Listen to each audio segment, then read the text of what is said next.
Let's talk about section 9.5 when we are going to be solving trig equations, right? I want you to think back to your algebra brain. I know it's been a while because we've been dealing with all these crazy thetas and betas and alphas and gammas and not many x's. And now we're actually going to find some solutions to these equations. Okay. You're going to treat it like a normal equation. You're just going to leave it in terms of the trig value. So like cosine theta equals what? Or sine theta equals what? Okay. So let's just go ahead and start with this very first one. We have cosine theta equals 3 root 2. We want it on the regular unit circle interval of 0 to 2 pi. And we'll just start by dividing by 6. So now we're going to have cosine theta equals root 2 over 2. Well, that was easy enough, right? We know where cosine of theta is equal to root 2 over 2. It's going to be positive here. It's going to be positive here. That means we know it's going to be at pi over 4 and 7 pi over 4. Pi over 4 and 7 pi over 4. Now you might be thinking, Sarah, wait, you did that way too fast. Okay, yeah, I probably did. So let's go back and talk about each of these details. I know that if I have an equation like this, the first step would be to get rid of the 6 that is stuck next to my cosine. Okay? This is what we're trying to find a solution for. So I want to make sure that the 6 is gone. Then when I do that, I'm thinking, okay, 3 over 6 does simplify to 1 over 2. I don't need to write the 1, so I didn't. From there, I think, okay, well, I know root 2 over 2 is on the unit circle. Okay, so then I'm going to quickly draw my triangle. I know that my cosine is positive here and here. And so I know that I have two solutions for cosine of theta being root 2 over 2. And that's going to be pi over 4 and 7 pi over 4. If you thought the unit circle was going away, here it is back again. Let's do another one. All right, let's go ahead and bring over that 2. So we have 4 sine theta equals negative 2, and then we'll divide by 4. Great, we have sine theta equals negative a half. Again, we're on the regular interval. In this case, it's degrees. I'm thinking, okay, I think I know where this is. I know sine is negative here. Okay, so I'll go ahead and draw that. So that's negative 1 over 2. Negative 1 over 2. I know that's root 3. I know that's root 3. Again, there it is, the unit circle. Okay. This is going to be a 30-degree triangle, right? So I'm just going to make a little note for myself that this is 30 degrees. But I am in quadrant 3 and 4, so I want to think about the version of that triangle in quadrants 3 and 4. So that's going to be 210 degrees. And let me do some quick math. 360 minus 30, 330 degrees. Okay. So those are the two solutions for where sine of theta is equal to negative 1/2. Okay, let's go ahead and do one more. We're going to solve for 2 secant theta minus 1 equals 0. We'll start by bringing over the 1, and then we'll go ahead and divide by 2. Okay, I don't like working with secant. I'm going to go ahead and flip that around. So I'm going to say cosine of theta equals 2, and that immediately says, this is weird.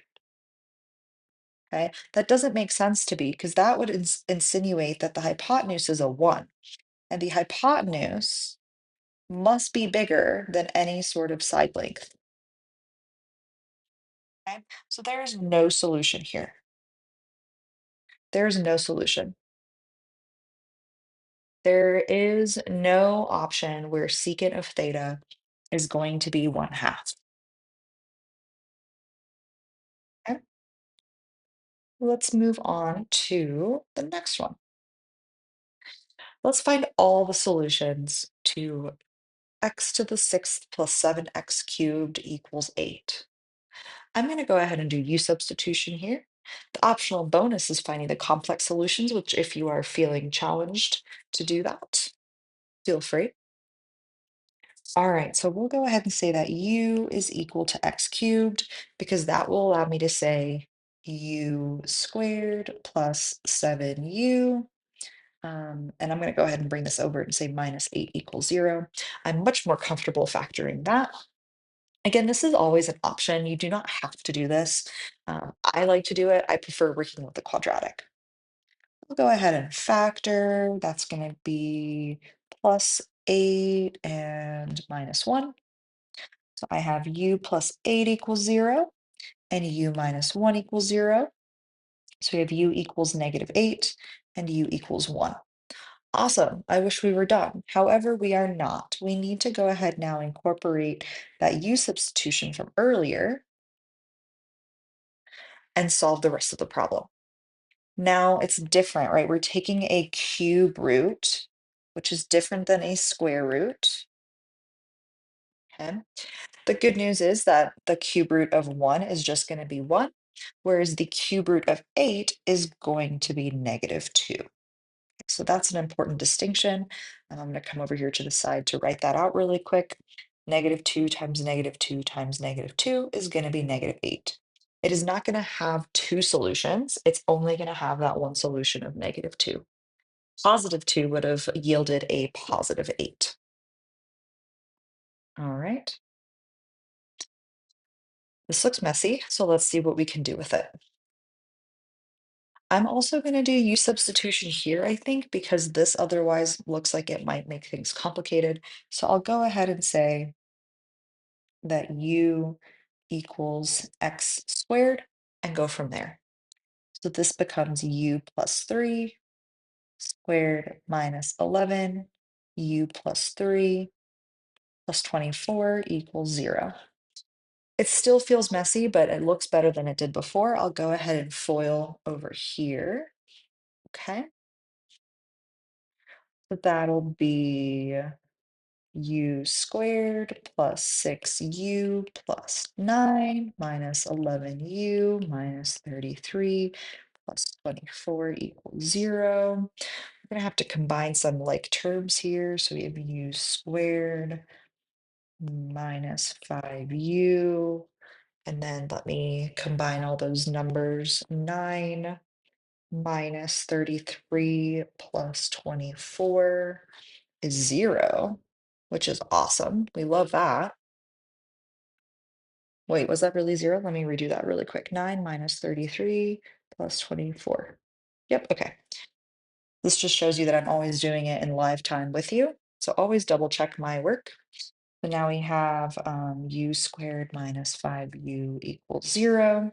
And we could say u being pulled out would be like this.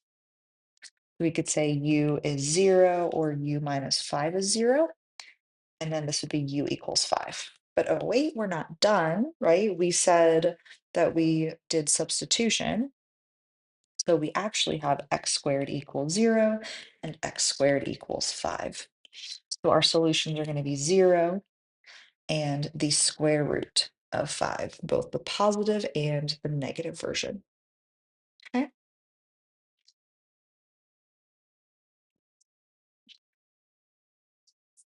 All right. Let's do this next one. We have 3 cosecant squared equals 4 over the regular interval. Now we're working in radians. So we'll say cosecant squared x equals 4 over 3. Notice there is a square, so we do want to get rid of that by taking a square root. So I'll just put it on all of it. And then we've got cosecant x equals 2 over root 3. Now, I do recognize that as being on the unit circle because I know root 3 over 2 is on the unit circle.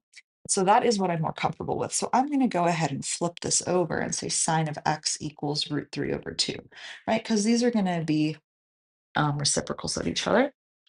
I'm a lot more comfortable with that. And keep in mind when we take a square root, we have two solutions. Okay, so now we're going to have all 4 places on the unit circle where we have root 3 over 2. So let's quickly draw a little um, axis here. Okay, so I'm thinking root 3 over 2. So that's going to be here and here and here and here. I know that this guy is pi over 3, so then I know what the other ones are going to be. So my solutions are pi over 3, 4 pi over 3. Oops, I forgot 2 pi. Let's go in order. Just got so excited. 2 pi over 3, 4 pi over not 5, definitely a 3, and 5 pi over 3. Okay. So those are all the places where we have a positive or negative root 3 over 2, again, because of having a square root. All right. All right, let's do some factoring.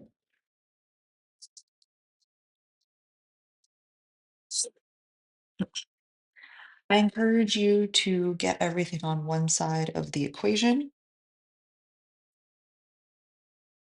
We'll bring that over. We have 5x to the fourth minus 80x squared equals 0. Take out as much as you can that they have in common, in this case, 5x squared. And that's going to leave you with 16 on the inside. And now you can set them equal to 0 separately. And this is going to be 0. And this will be the square root of 16, or plus or minus 4. All right.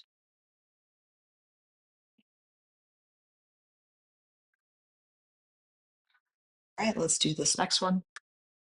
And because they are already kind of factored out, we can just go ahead and split these up and set them equal to 0 separately. So don't overcomplicate this if you don't have to. When you take a cube root of 0, you end up with just 0. And when you take a square root of 0, you end up with 0 as well. So you're going to have x equals -1 and x equals 3. Again, don't overcomplicate it.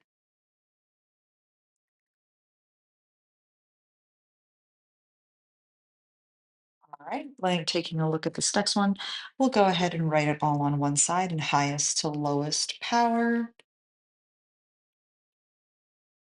Okay, I'm going to go ahead and take out the largest factor that they have in common, which is in this case 2x. That leaves us squared inside minus 5x plus 6. Okay. And then I can factor. So I have 2x, and then let me see. We'll do x plus 6 and x minus 1. Nope, backwards. Hold on. -6, +1. That would give us -5, but multiply. Nope, that doesn't work either. Keep in mind, I am doing this live with you. What about 2 and 3? So -2 and -3. That would be +6 and get us -5. There we go. We have 2x equals 0, x minus 2 equals 0, x minus 3 equals 0, which would get us solutions of 0, 2, and 3. Oops. All right.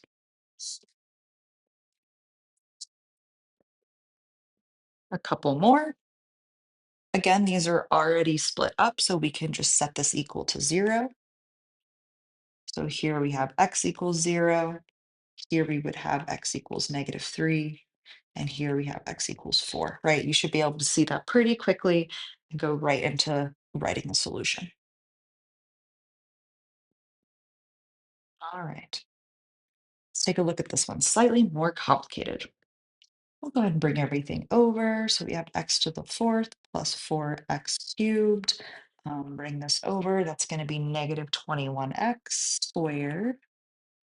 Okay. Go ahead and take out as much as you can. So that in this case is x squared, leaving us with x squared plus 4x minus 21 equals 0. And then you can factor. Let's see if I can factor this one a little bit more efficiently. 7 and 3, the positive 7, -3, that one a little bit more smoothly. So that's going to give us x is 0, x is -7, and x is equal to 3.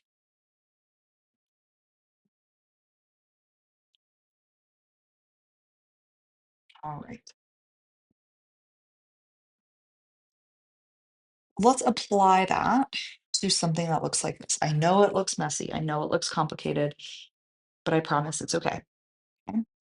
Now notice that there is a -3 at the front, so we're just going to divide out that -3 and notice what happens. It goes away, okay? And that immediately simplifies our problem for us. So let's go ahead and write this out. We have tangent of x minus 1 over root 3 squared equals 0. And we have tangent of x plus 1 equals 0. All right. And now we just solve. The square ends up going away. So then we're just left with this guy. And we can bring that over. Okay. And again, I'm thinking about my tangent and what that looks like. So that's going to be opposite over adjacent. So I'm thinking about where on the unit circle that happens. So I'm thinking it's going to be here, right? 1 over root 3. So that's going to be, are we working with radians? We are. That's going to be pi over 6. And the other place where tangent is going to be positive is down here. So that's going to be 5 pi over 6. Okay, so those are two of my solutions. Okay, so that's half of the problem. And then I need to come over here and do the same thing. I need to solve for tangent of x. So where is tangent of x equal to -1? I definitely know that's going to be one of my 45ers or pi over 4. And it's going to be negative here, and it's going to be negative here. So in my mind, I'm immediately thinking, okay, I know that's going to be 3 pi over 4, and it's going to be 7 pi over 4. Okay, and those are the two solutions for that part. So together, there are 4 solutions to this problem. Okay, all right, let's take a look at this next one. I see. Let's see. Again, you don't have to do this. I'm going to encourage you to use u substitution and say u equals cosine squared x, or cosine x, sorry. That way you don't have to deal with cosine. So we have 2u squared minus 7u plus 3. For me, that is just easier to factor. If you do not want to do it like this, you do not have to. Let me think. So that'll be -6u -1u plus 3 equals 0. And then 2u u minus 3, take out a -1, u minus 3. All right. Then I have 2u minus 1 and u minus 3 equals 0, or 2u minus 1 equals 0, or u minus 3 equals 0. So I'll go ahead and solve for u really quick. That's going to be a half or 3. Okay. Now, thinking back, I said u is cosine, whoops, of x. So let's rewrite that as cosine of x equals a half and cosine of x equals 3. This one has no solution, right? Similar to earlier, we can't have a hypotenuse of 1 and a length of 3. So there's no solution for that part. But there is a solution for this guy. Where is cosine going to be a half? Well, I'm thinking about my unit circle. And that is going to be, I believe this was in degrees, so that's going to be 60 degrees, and then also at 300 degrees. Okay, because there's two places where cosine is positive, here and here. Okay, all right.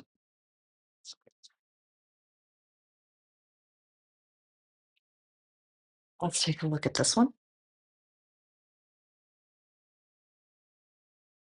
Switch up some colors here. Let's do that. All right, if I look at sine of 2t, I might decide to rewrite that as something else, because 2t might not be very helpful, right? Um, Notice it mentions the trig identities. So I know that's a double angle theorem. So I'm going to go ahead and write that as 5 times, let's do 2 sine t cosine t, okay, and write it that way, minus 6, whoops, um,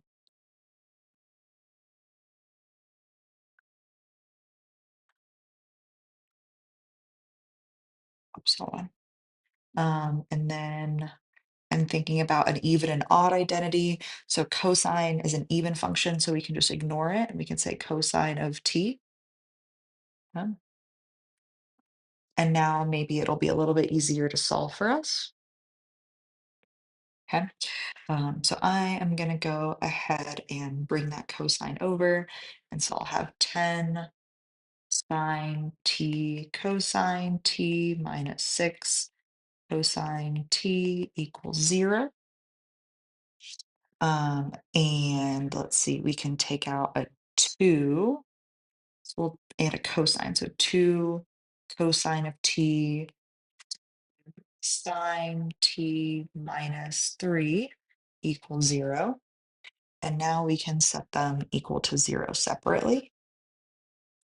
And 5 sine t minus 3 equals 0. So where is cosine of t equal to 0? Cosine of t is equal to 0. Let me check if are we in radians or degrees. We're in radians. That's going to be here and here. So that's going to be pi over 2 and 3 pi over 2. Okay. And then we are going to have to solve for this guy. So we have 5 sine t equals 3. Sine of t equals 3/5. So we, excuse me, have to calculate that.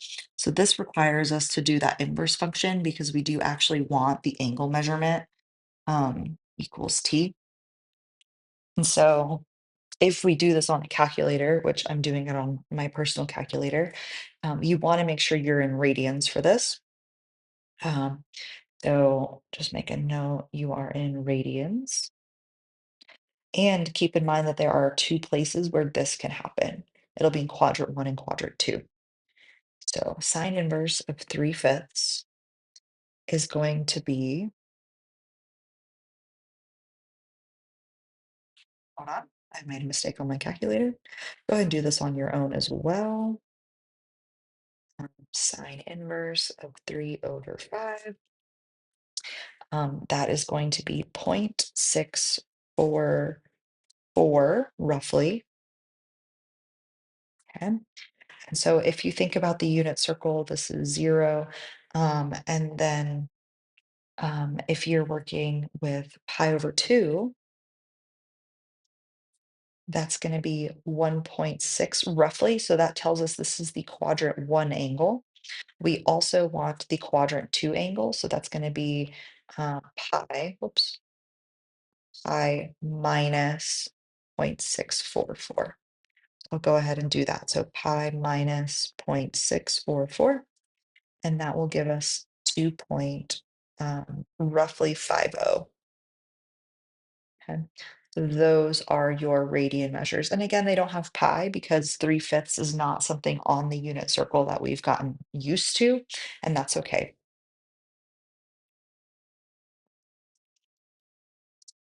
All right.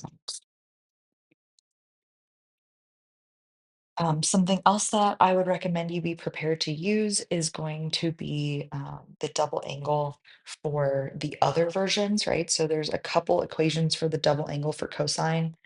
There are three. It does not matter really which one you work with when you're working with double angles themselves, but there are some versions of the double angle identity that could be more useful when solving. Okay, so just keep that in mind. Okay, slight tiny little shift because we do need to talk about rational exponents. If you do have some higher powers in an equation, let's briefly kind of talk about what happens if you have x to the power of 2/3 or something like that. Okay, so here, let's treat that as 2 and 3. Notice what's happening is this would be the cube root of this whole expression squared. Okay, the whole expression squared. Okay, you could also treat it like this, where you would square the inside. Okay, so let's go ahead and plug in that stuff. So if we used -8 for x, then we would have -8 to the 2/3, which would be the cube root of -8 squared. okay? And that is going to equal 4.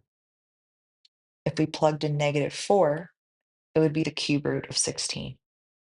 If we, that should be a -2. If we did -2, we'd have the cube root of 4. If we did -1, we would have um, let's see, write that one out. -1 to the 2/3, or the cube root of -1 squared. So that would just be 1. Cube root of 0 is going to be 1. Cube root of 1 is going to be 1. Cube root of 2 is going to be just like the cube root of -2. 4 is going to be the same as -4. And 8 is going to be the same as -8. Okay. So just something to keep in mind. All right. Now, if you have x to the power of a fraction, which is a rational expression, what you can do is you can do the reciprocal on the other side, which would remove it from the left, and you could treat the right as a root. Oops. And so then this would be the fifth root and to the power of 4. Yes, this would require a calculator. Okay. Okay. This does require a calculator. It will equal 81. Okay. And I only know that because I can put that into a calculator. This is not something I would expect you to be able to do in your head. Okay. Similar situation, we can do the same thing here. So we could say x plus 5 equals 9 to the power of 3 halves. Okay. And then we would have x plus 5 equals 9 under a root. That would be cubed and then squared. Okay.